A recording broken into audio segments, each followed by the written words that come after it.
So really, really happy to have today on Zoom with me a guy I've known for a while and someone that I've been a big, big fan of, not only musically, but just as a person because he's a good dude. Sam Roberts is joining us today. How are you, man? I'm doing well. Thank you. It's nice to see you. It's very strange, this world we're living in now. It's this Yeah. barrier to me. I'm not somebody that really is comfortable with barriers and with walls and faces and masks. I like to really, really, I like to be pretty transparent with people, and I find that this barrier that we have Mhm. now is it's a difficult one to overcome. How are you going? How are you finding all of this? Yeah, I feel the same way. I think, masks, Oh, it's masks are amazing. okay. Of course, they're good, but it's amazing how visual all of this is in terms, it's not just about having these sort of, I guess, these freedoms that we take for granted, sort of on hold, but actually having this visual reminder that because I think your mind has a tendency to just kind of slip back into what we know, and we want to see things as being normal all the time. Yeah, it's amazing what we can get used to. If you asked any of us a year ago, would we have been able to sort of envision a world like this? I don't know if any of us could. Even the best science fiction writers Yeah. would have a hard time sort of seeing just how kind of, it's not dystopian, it's just, I don't know, it just almost feels like reality on hold. And like you say, it's like, I don't know, I feel like we've run out of adjectives and words to describe this. And it's just something okay, let's just do it, Yeah. let's just live through it. Well, it's funny how quickly things can become a normal, and I find that it's been I guess almost 7 months now that everybody's been living this reality, but we adapt and we move on. And I was talking with my wife the other day, and she said it best. She goes, I've really realized through living through this that life goes on no matter what, and we all will always Mhm. adapt and we'll always get through. So, as a touring musician, what has this been like on you personally? I think it's probably been from sort of work uh, perspective. It's been that's the most blatant change. Yeah. And starting, especially when this all started in March. March is kind of when you uh, start to ramp up for a summer on the road. And if music is your career and music is how you make a living, you are touring in the summer Yeah. these days. Yeah. There's no summers off basically. So you just sort of, as soon as you hit March, April, you're switching gears towards you know, uh, that summer ahead, lots of traveling, lots of shows. And when that started to slowly fade, because it did fade, it was like one show at a time at first. It was a bit of a domino effect, but in slow motion at the beginning, Yeah. where the first show got canceled, and then it was like, oh well, the ones towards the end of March are kind of on hold, and then boom, they all went down. And then it was just free fall right through the summer. Yeah. We came to grips with that, and then now we're putting out a record, and I think that's when it hit home almost even more than the fact that when you finish making an album, you have this amazing opportunity to go out and hand deliver it to each city out there, Yeah. and say, here's the new record, we're going to play these songs for you. We can only do this, it can only be new for a very short period of time. We can only play these songs for the first time for an audience once. Right. And so I think when that became clear that wasn't going to happen either, that's when it was, it really hit home for sure. Putting out an album in this climate, it's already challenging enough for musicians, to get their music heard. And touring is usually the main way to earn revenue. But putting an album out in this, was there a part of you that wanted to kind of wait, or were you like, no, we want to get this record out now? Yeah, it felt, there's a strange kind of push and pull on that front. The music itself, if it feels urgent and it feels relevant now, then you can't sort of put it on the back burner to wait for sort of another time so that you can go and tour. It's just, and especially I think for us, we were making this record over almost 2.5 year period. Right. And you just get to a point where you can't sit on that egg anymore, so to speak. Not that I've ever tried, Yeah. but where you just feel like it's got to come out now. And I mean, if you need any motivation to make another record, that is, then this is it for us. So it's like, all right, well, if we can't tour this one, while it's still sort of fresh out of the box, then we'll just have to get back to work and make more music. In terms of promoting this album, are there some creative things that you guys have thought of doing? Obviously, you know, it's great to sit back now. You know, you're not going out for a tour cycle, so it's different, but you still have to promote the record. What creative ways have you guys come up with? I mean, obviously the video becomes a very, very powerful tool again all of a sudden. Yeah, so I think music videos to me is still this sort of, I love marrying that visual aspect or element with music.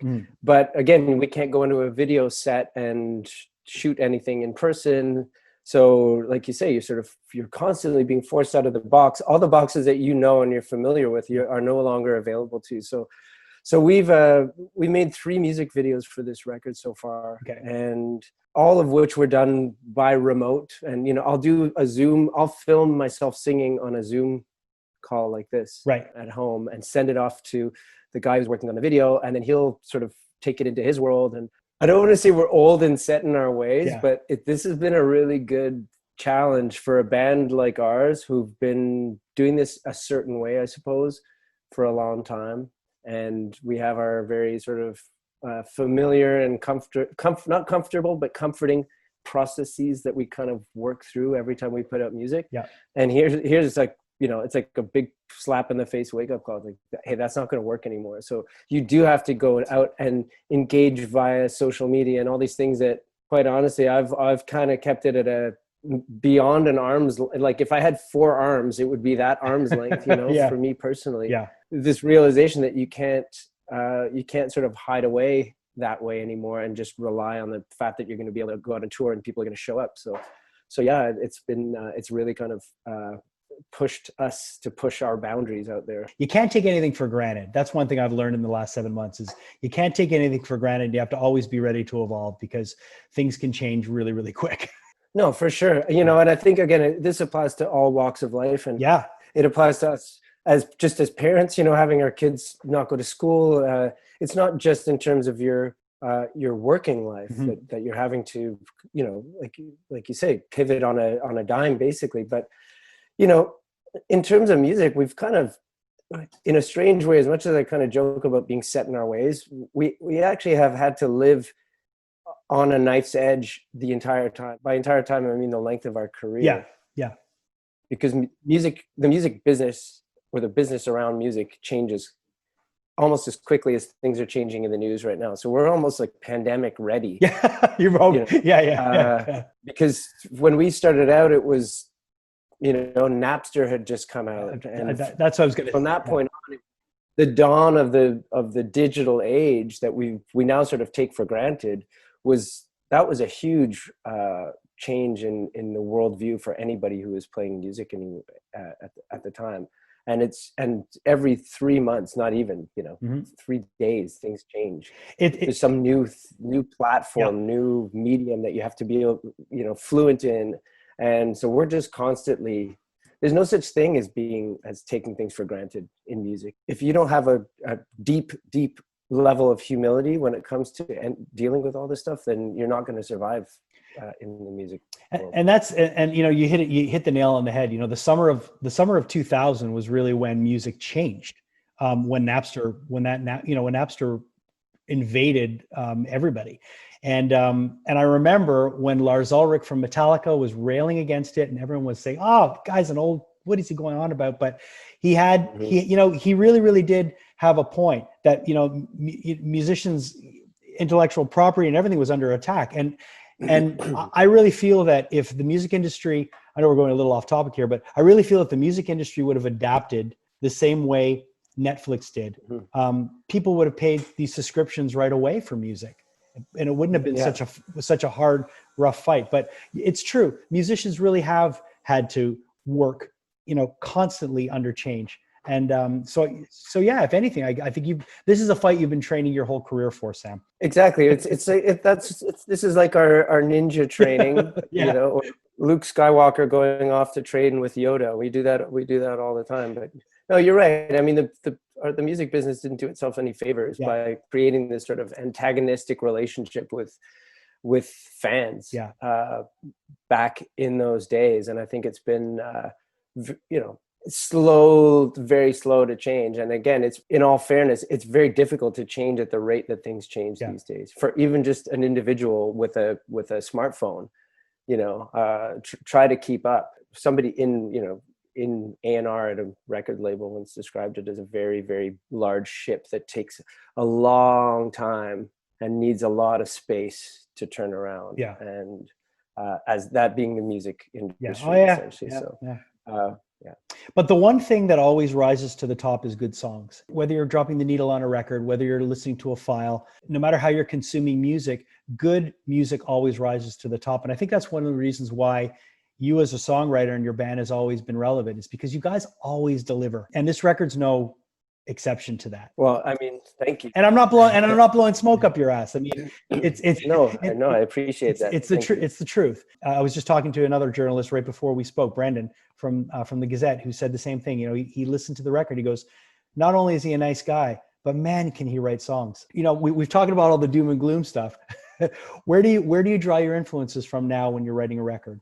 If I think back, I don't, it's hard not to, when you hit that sort of 20-year mark, and I've been in a band longer than 20 years, but 20 years that I've sort of proudly called this my profession. Right. And the act of writing songs has, I've tried to hold on to that kind of early wide-eyed youthfulness, allowing accidents to happen, not letting all the pressure of again, the career side creep in. It's inevitable in some respects, that your life and your mortgage and your growing family and all the, you've got managers and pressures, and it's like, okay, well, how do you still write music with all these new added elements in the mix and still keep it coming from that place that you did when you were, 19 or 20 years old? And I don't want to say I go into this mode, but I can sort of shut most of that out and allow it in when I need to, because sometimes when you're writing a song, you do need to confront these things, and it needs to be part of the music itself.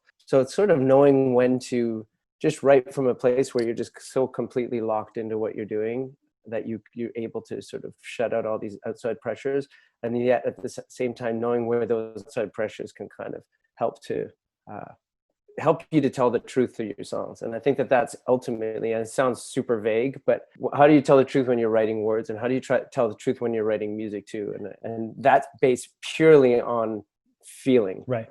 And how I feel when I'm writing is my sort of my guide.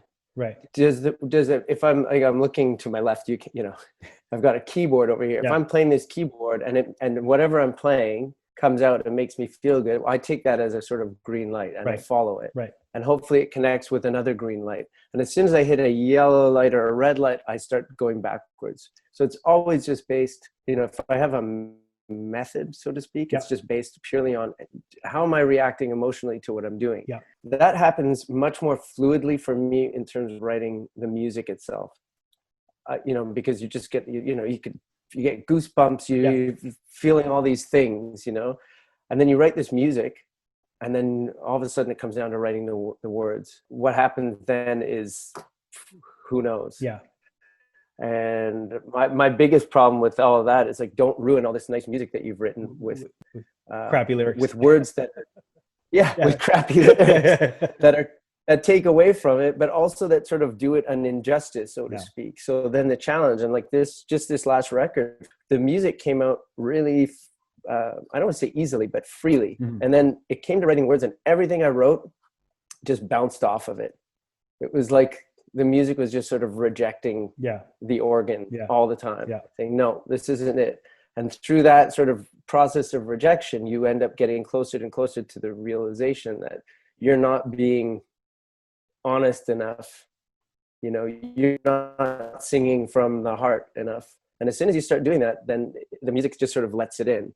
And that took me about 2 years on this record to get to the place where I was willing, or where I realized that the only way forward was to just get closer to that honest place.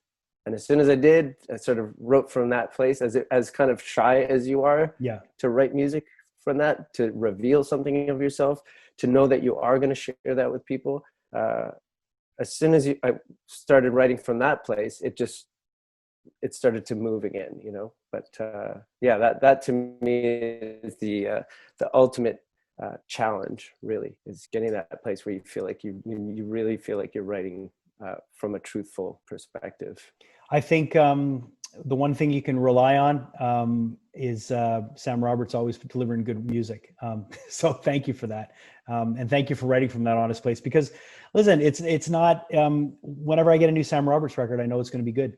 And that's the thing. You've never let me down so far. So thank you for that. Okay. Well, I hope that's a lot of pressure for the future. Don't fuck it up. Don't fuck it up. Exactly. It's like, oh man.